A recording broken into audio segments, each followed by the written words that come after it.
নমস্কার বন্ধুরা, আশা করি সবাই ভালোই আছেন। আর আপনারা দেখছেন রুমার হেসেল। আজ চলে এসেছি আরেকটি নতুন রেসিপি নিয়ে। আজ বানাবো ডাল মহারানি। আসুন দেখে নেওয়া যাক আমি রান্নাটা কিভাবে করছি। প্রথমেই আমি 1 কাপ ছোলার ডাল নিয়ে নিয়েছি। ছোলার ডালটাকে ভালো করে ধুয়ে আমি প্রেসারের মধ্যে দিয়ে দেব সেদ্ধ হওয়ার জন্য। ছোলার ডালটা দিয়ে আমি তার মধ্যে দিয়ে দেব পরিমাণ মতন জল।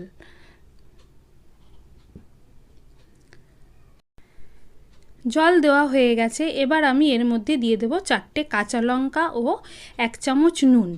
এবার প্রেসারের মুখটা বন্ধ করে আমি গ্যাসে বসিয়ে দেব। গ্যাসে প্রেসার কুকারটা বসিয়ে দিয়েছি ডালটা সেদ্ধ হওয়ার জন্য। যতক্ষণ ডালটা সেদ্ধ হবে ততক্ষণে আমি একটু আটা মেখে নেব। আমি আমার পরিমাণ মতন আটা নিয়ে নিয়েছি। আটার মধ্যে দিয়ে দিয়েছি 2 চামচ চিনি ও 1 চামচ নুন। আর দেব 4-5 চামচ সাদা তেল। এই সমস্ত কিছু দিয়ে আমি শুকনো একটু আটাটাকে ভালো করে মেখে নেব। তারপর অল্প অল্প জল দিয়ে আমরা যেভাবে নর্মাল আটা মাখি ঠিক সেইভাবেই আটাটা মেখে নেব। আটা মাখাটা আমার হয়ে গেছে।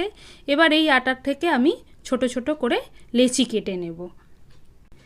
আমি একটু বেশি করেই আটা মেখেছি, আপনারা আপনাদের পরিমাণ মতন আটা মাখবেন। আমি একটু বেশি করে মেখেছি কারণ আমার বাড়ির সবাই এটা খেতে ভীষণ ভালোবাসে। এরপর আমি একটা নারকেলকে কুড়িয়ে নিয়েছি। নারকেলের মধ্যে দিয়ে দিয়েছি 2 চামচ চিনি। এবার চিনিটার সঙ্গে নারকেলটা একটু মেখে নেব। এবার যে লেচিগুলো করে রেখেছিলাম আটার, সেই লেচিগুলোকে একটা একটা করে নিয়ে ছোট ছোট বাটির মতন করে তার মধ্যে নারকেলের পুর দেব। নারকেলের পুরটাকে একটু বেশি করেই দেব। যেইভাবে আমরা সেদ্ধ পিঠে তৈরি করি ঠিক সেইভাবেই আমি এই পিঠেগুলো আটার পিঠেগুলো তৈরি করে নিচ্ছি। ঠিক এইভাবেই আমি সমস্ত আটার লেচিগুলোর মধ্যে নারকেলের পুর দিয়ে আটার পিঠে তৈরি করে নেব। এদিকে আমি গ্যাসে কড়া বসিয়ে দিয়েছি। কড়াতে তেলও গরম হতে দিয়ে দিয়েছি। তেলটা গরম হয়ে গেছে। এবার আমি ফোড়নের জন্য দিয়ে দিয়েছি 1 চামচ জিরে, 2টো তেজপাতা ও 2টো শুকনো লঙ্কা। একটু ভালো করে ভেজে নিয়ে এর মধ্যে দিয়ে দেব পেস্ট করে রাখা টমেটো। টমেটোটাকে ফোড়নের সাথে একটু ভালো করে ভেজে নেব। এরপর এর মধ্যে দিয়ে দেব 1/2 চামচ হলুদ গুঁড়ো, 1/2 চামচ জিরে গুঁড়ো, 1/2 চামচ লাল লঙ্কার গুঁড়ো ও স্বাদমতো নুন। সব কিছু দিয়ে আমি একটু ভালো করে তেলের সাথে মিশিয়ে নেব।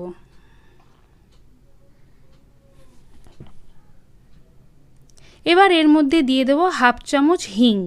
হিং দিলে খুব ভালো গন্ধ বেরোয়। নিরামিষ রান্নায় আমি হিংটা ব্যবহার করি। মশলাটা আমার ভাজা হয়ে গেছে। এবার এর মধ্যে দিয়ে দেব 1 মুঠো কাজু বাদাম ও 1 মুঠো কিশমিশ। মশলার সাথে আমি কাজু কিশমিশটাকে একটু ভালো করে মিশিয়ে নেব।